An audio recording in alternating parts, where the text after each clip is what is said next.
வணக்கம் நண்பர்களே, நம்ம இன்றைக்கி பார்க்க போகிறது ஆரோ வாட்டரில் இருக்கிற எஸ்வி பற்றி பார்க்க போகிறோம்.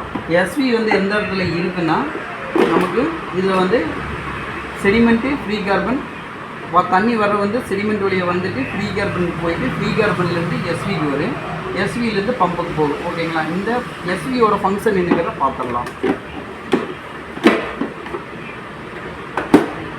இந்த எஸ்வி பார்த்திங்கன்னா இதுதான் எஸ்வி. அங்கே கனெக்ட் பண்ணிக்கிறது, இங்கே கனெக்ட் பண்ணாமல் இருக்குது. இதில் வந்து டேரெக்ஷன் போட்டிருக்கு. இந்த டேரெக்ஷன் பார்த்திங்கன்னா தண்ணி வாட்டர் ஃப்ளோவோட டேரெக்ஷன், அதாவது வந்து தண்ணி இந்த வழி இன்லெட் ஆகி இந்த வழி அவுட்லெட் ஆகணும். இந்த எஸ்வி வந்து இப்படி தான் மாட்டணும். இந்த எஸ்வி வந்து என்ன பண்ணு அப்படிங்கிறத பார்த்துடலாம். இந்த எஸ்வியோட யூஸ் என்னென்னு பார்த்துக்கலாம். இந்த எஸ்வியோட யூஸ் என்னென்னு பார்த்தீங்கன்னா, தண்ணியை வந்து இந்த வழியை உள்ளே போயிட்டு இந்த வழியாக வெளியே வரும். அது எப்போ இதுக்கு வந்து இந்த 2 ஒயர் வந்து நம்ம பம்புக்கு வந்து பேரலாக கனெக்ஷன் கொடுத்துருவோம். பம்ப் ஆன் ஆகும் பொழுது இந்த எஸ்வி சேர்ந்து ஆன் ஆயிரும். அதனால் வந்து இந்த ஆன் ஆகும்போது என்னென்னா தண்ணியை இந்த வழியாக அலோவ் பண்ணு. இது ஆஃபில் இருக்கும்போது இந்த வழியாக தண்ணியை வந்து இதை அலோவ் பண்ணாது. ஓகேங்களா? அப்போது இது வந்து இதோட யூஸ் என்னென்னு பார்த்தீங்கன்னா, பம்ப் ஆன் ஆகும்போது இந்த வழியாக தண்ணி உள்ள போய் பம்பில் ப்ரெஷர் க்ரியேட் ஆகி மெம்பரைனுக்கு போகும். ஓகேங்களா?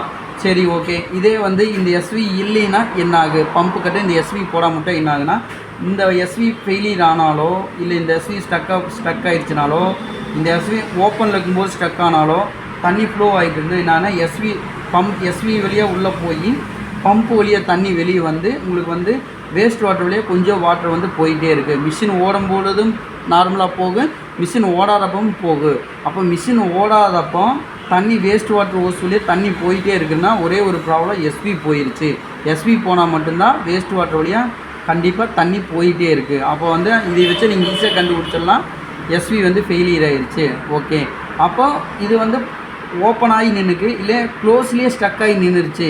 இது அப்படி ஆயிடுச்சுன்னு என்னாங்கன்னா, உங்களுக்கு வேஸ்ட் வாட்டர் வழியும் தண்ணி ஃப்ளோ வராது, உங்களுக்கு ஆரோவோட ஃப்ளோவும் இருக்காது. இந்த ரெண்டுமே ஃப்ளோ இல்லைன்னா இது ஒன் ஆஃப் த ரீசன். இது மட்டும் கிடையாது, ஏன்னா உங்களுக்கு இதில் ஸ்டக் ஆனாலும் வராது, இதில் ஸ்டக் ஆகிடுச்சினாலும் வராது, வெளியே போடுற ஸ்பன் ஹவுஸ்லிங் ஸ்டக் ஆனாலும் உங்களுக்கு வேஸ்ட் வாட்டர் வராது.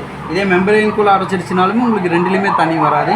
அதனால் வந்து இது ஒரு ஆப்ஷன். அதாவது இது ஃபுல்லாக க்ளோஸ் ஆகிடுச்சினாலுமே உங்களுக்கு தண்ணி ஃப்ளோவே இல்லைனாலும் உங்களுக்கு மற்ற வழியாக வராது. அதனால் எஸ்வி வந்து ஆரோவோட ஒரு முக்கியமான ப்ராடக்ட். தேங்க்யூ.